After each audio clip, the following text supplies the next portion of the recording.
92.7 big FM पर आप सुन रहे हैं सुहाना सफर विद अनु कपूर।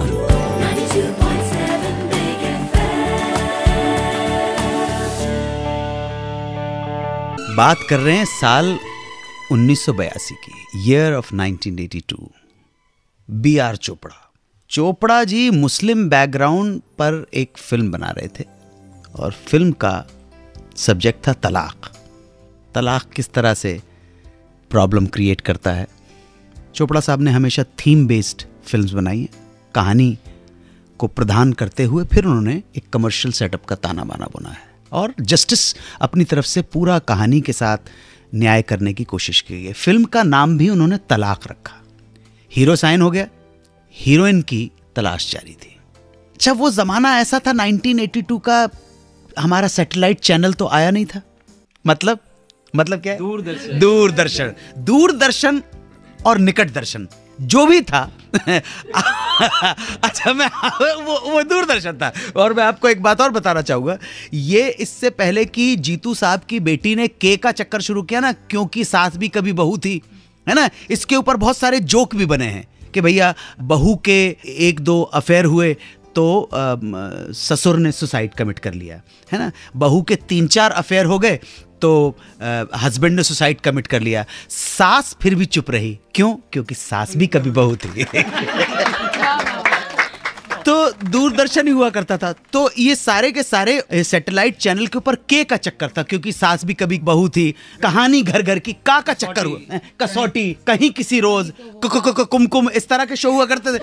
लेकिन के का फंडा मैं आपको बता दूं, ये सैटेलाइट चैनल जब से आए, जो भी आपके ये पूरे टीवी अब आज मचाता रखा है, उसके ऊपर के अक्षर बड़ा इंपॉर्टेंट हुआ करता है। इस के अक्षर के जो प्रोग्राम थे उनकी टीआरपी बहुत आया करती थी। लेकिन दूरदर्शन के ज़माने में भी के अक्षर का एक प्रोग्राम था और उसकी हाईएस्ट टीआरपी थी। उस प्रोग्राम का नाम कृषि दर्शन 10,000 टीआरपी आया करती थी। तो जनाब, बात है 1982 की। उन दिनों रात को एक शो आता था जिसमें अननोन सिंगर्स नॉन फिल्मी गीत या गज़लें गाया करते थे। इसी शो में एक दिन पाकिस्तान की एक लड़की दिखाई दी जो गाना गा रही थी। आवाज़ थोड़ी सी पिक्यूलर थी, साथ ही खूबसूरत थी, आंखें बड़ी नैनी मृगनयनी थी। ये शो देख लिया चोपड़ा साहब के किसी व्यक्ति ने। चोपड़ा साहब के कैंप का कोई आदमी था, उसने देख लिया किसी ने, आके अपने बॉस चोपड़ा साहब को बताया। लड़की की तलाश शुरू कर दी और दूरदर्शन और पाकिस्तान से पूछताछ के बाद ये लड़की की आइडेंटिटी पता चल गई। चोपड़ा साहब ने लड़की को बुलाया, स्क्रीन टेस्ट लिया और इस लड़की को फिल्म तलाक के लिए साइन कर लिया। हाँ, और ये भी तय हुआ क्योंकि ये लड़की सिंगर है, इसलिए इस फिल्म तलाक में इस लड़की पर पिक्चराइज जो गीत हैं ये खुद ही गाएगी। हर हीरोइन को कहीं ना कहीं एक है तो सही कि वो अपने गीत खुद ही गाए। अगर ज़रा सा भी उसको पॉसिबिलिटी नज़र आती है कि आजकल तो क्या हो गया कि कोई भी, आप किसी से भी पूछिए आप कि आप गाते, मैं बहुत अच्छा गाती हूँ, सुनाऊँ आपको गाना ये आपको तो क्योंकि जिसने अगर आपने संगीत का महासमुद्र देखा नहीं हो, जिसने देखा नहीं है, तो वो घर या मोहल्ले के बाहर बहती हुई नाली को देखकर ही वो समझेगा कि यही दरिया है। आप समझे ना, जिसने चाहा पी डाले सागर के सागर, जिसने चाहा घर बुलवाए चांद सितारे, करने वाले तो करते हैं बात यहाँ तक, मौत डर गई थी जीवन के डर के मारे। तो उनकी अपनी इच्छा है, उनकी अपनी चाह है, तो इसलिए इस लड़की को भी कहा कि भाई गाती तो तू है।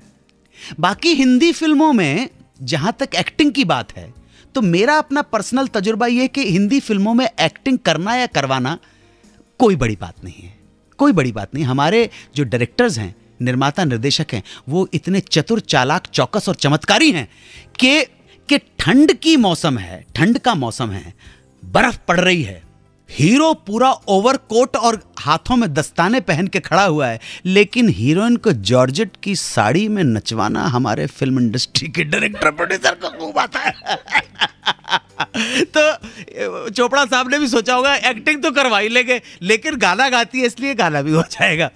और ये फिल्म बननी शुरू हुई, लेकिन मुस्लिम कम्युनिटी को इस नाम से इतना ऑब्जेक्शन हो गया कि नहीं जी, तलाक नाम नहीं हो सकता है, बिल्कुल नहीं हो सकता। ये लड़की जो पाकिस्तान से आई थी, इसका नाम था सलमा आगा। इस नाम को लेकर, इस टाइटल को लेकर इतना बड़ी कंट्रोवर्सी, इतना बड़ा हंगामा, इतना बड़ा पूरे देश में विरोध हो गया कि B.R. चोपड़ा को इस विरोध के सामने झुकना पड़ा, तलाक बदल के निकाह करना पड़ा, सलमा आगा को साइन किया गया।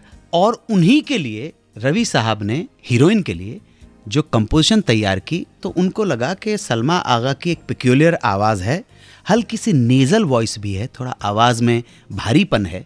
जो पाकिस्तान की जो सिंगर्स हैं वो अभी भी, आप ध्यान रखिएगा, वो मैडम नूर जहाँ के इन्फ्लुएंस से बाहर आज तक नहीं निकल पाई हैं। कता कला माफ़ो, with due respect to all, Pakistan की हर सिंगर को जब आप सुनते हैं तो आपको ऐसा लगेगा वो भारी आवाज़ है, हल्की सी नेज़ल आवाज़ है।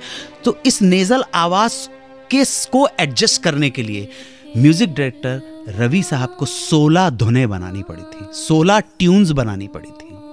वेल, निकाह बनी, निकाह आई, निकाह सुपरहिट हो गई और सलमा आगा कम से कम इस फिल्म के जरिए एक बहुत बड़ी स्टार सिंगर एक्ट्रेस बन गई। वापस आके बात करेंगे उस फिल्म की जिस फिल्म में हिंदी फिल्मों के 2 बड़े सुपरस्टार हीरो एक्टर पहली और अभी तक आखिरी बार साथ साथ आए, पर ये फिल्म चली नहीं। Please wait. 92.7 बिग FM पर सुनते रहिए सुहाना सफर विद